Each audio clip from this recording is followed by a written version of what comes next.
Hey, so what is going on, everyone? It is me, Mr. Mario, and this is not the new Xbox One experience. This is the old Xbox One experience, or the user interface that we have had for the past 2 years, of course with quite a few improvements, adjustments, tweaks, and modifications done to it over the past 2 years with all the updates that we have gotten. However, the new Xbox One experience is a completely new interface, which I will probably just show you right here instead of talking about it. So right here, this is the new Xbox One experience. As you can see, it looks radically different than the old Xbox One user interface, but that's not the only thing. There's also quite a few improvements, tweaks, and brand new features that are added in here, and not just little minute features like battery life percentage or anything like that. No, there's some pretty big features that we're going to be getting into here. Now, I do want to say that this is just going to be a overall generalized overview of the dashboard or update itself and the user experience, because there are still going to be features that will be added in. There might be some features that really didn't need to be talked about too much, and some that the details are kind of hazy on,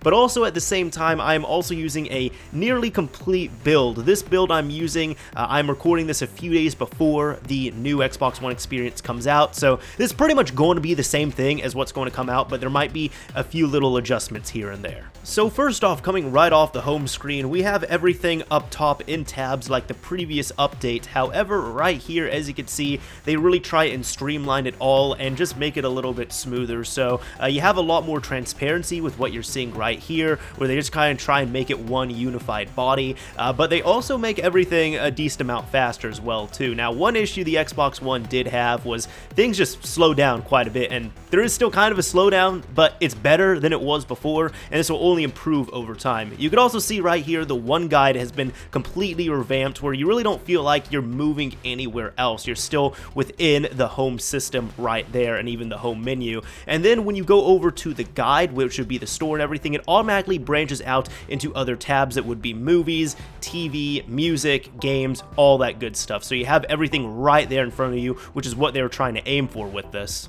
Now let's talk about this snap menu. Now if you're over here at the home screen, you could just press left and it will bring up this new snap menu right here, which has your friends, party, messages, notifications, settings, and things that you could snap as well too. If you go over to profiles, these have also been completely revamped that are quite similar to, the ones that you'll see on Xbox.com or the Windows 10 Xbox app. Now you'll notice that, the old UI was pretty similar to Windows 8 and 8.1. Yeah, now that there's a new Windows out, Windows 10, they're going to really be basing it off that. As you can see, they really change it up here quite a bit. So again, you have the same streamlined interface where everything is just going to be available right there in front of you, and it's honestly a bit easier to navigate as well too. So they really optimized this. They completely optimized it really for people who don't have a Kinect and don't plan to get a Kinect, because you could pretty much do everything with ease now, and even easier than before without the Kinect than you had to with the Kinect. Things are just right there in front of you. You don't have to be searching for things. For example, settings. You don't have to,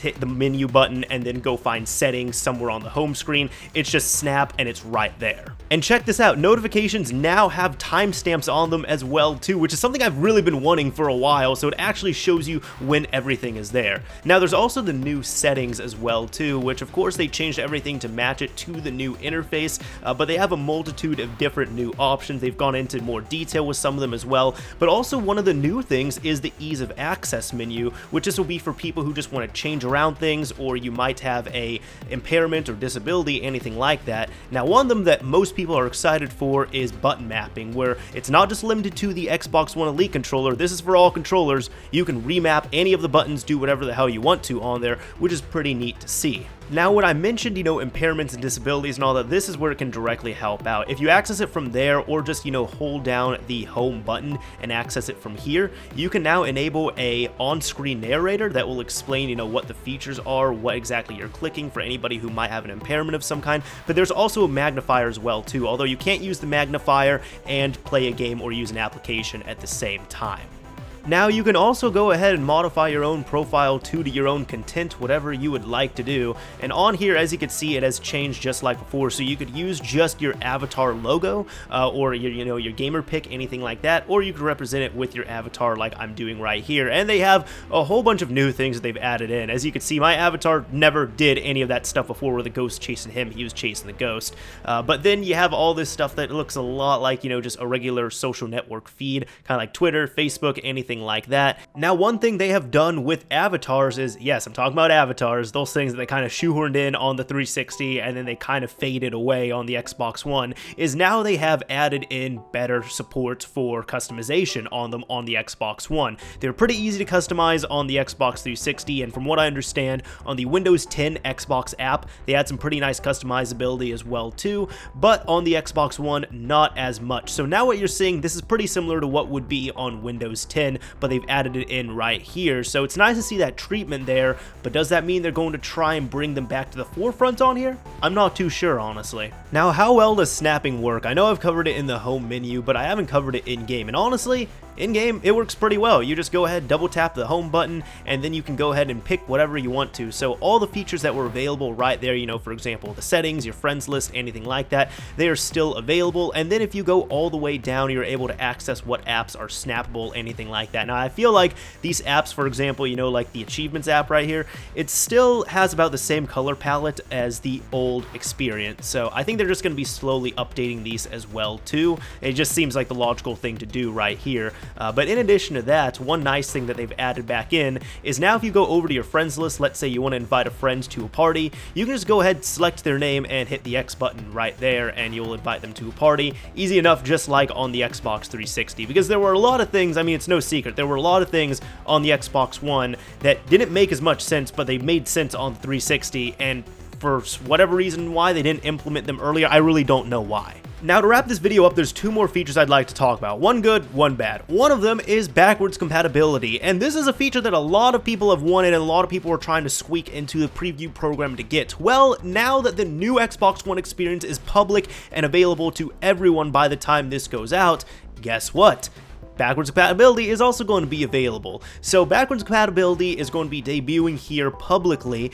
There's going to be at least 100 Xbox 360 games that are compatible with Xbox One's backwards compatibility service. It's completely free, there's nothing attached to it, anything like that. And the way it works is if you've purchased any Xbox 360 retail or any type of digital game, so the Xbox Live Arcade games that are tied to your accounts that you have, they'll show up on your games library and you can download them from there. If you have any games on discs that are compatible with the Xbox One's backwards compatibility service, then you can pop the disc in your Xbox One just like you're playing a regular game, and from there you'll have to download a new build of the game which will work on your Xbox One, so then you can play a limited amount of 360 games on your Xbox One. They're going to be adding in a lot more games to it, they're going to be adding more features to it, and before anybody asks, does this game work, does that game work, if you look down below in the description, I'm going to have a link to an Xbox site page that will show you all the games that are currently compatible with the Xbox One's backwards compatibility service. Now let's get to the bad. One thing that people are excited about is Cortana, and this might change by the time this comes out, I really doubt it though, but I could not get Cortana working on my build. Now, about a month before this video is coming out, there was news that people had found that Cortana was secretly hidden away for US users on the new Xbox One experience, but from what I see, that got patched up pretty quickly. It was a hidden feature. From what I understand, it worked decently well, but they didn't really want people to know about it, and to me, it shows that it is there and the capability is available, but it will not be out on launch unless they decide to surprise us with it. So we can only see what happens, but at least on my build, I did not have it available. But the good thing about Cortana is unless they do change it, it was reported that it did work with the Kinect and with headsets. So that's actually pretty jarring and surprising and awesome all at once, and if it stays to that, that will mean that you can use Cortana's voice features and voice recognition without getting a Kinect. Anyways, that is it for this overview, so let me know what you all think of this. Honestly, I think it is a much needed upgrade to the Xbox One's infrastructure. Now, you all might remember, I'm going to talk about this a little bit, you all might remember my first impressions of the preview beta build, the first one I got, and I have to say this, I still stand 100% behind that video because that build, the really early build that I got, it's come a long way from there, but that was nearly unusable, nearly unplayable. So congratulations to Microsoft and the Xbox team. They've done a fantastic job doing this, as well as people in the preview program who have been actively pushing out the reports and feedback and giving Microsoft all that stuff. I've been very vocal about that as well too, not just on YouTube, but whenever I was experiencing issues, I was reporting them because I wanted to make the update update itself better so that when it comes to retail builds and people get it publicly, it will be much better than what I had experienced. Anyways, this is Mr. Mario signing off. Thank you all for watching, everyone. Let me know what you all think of this.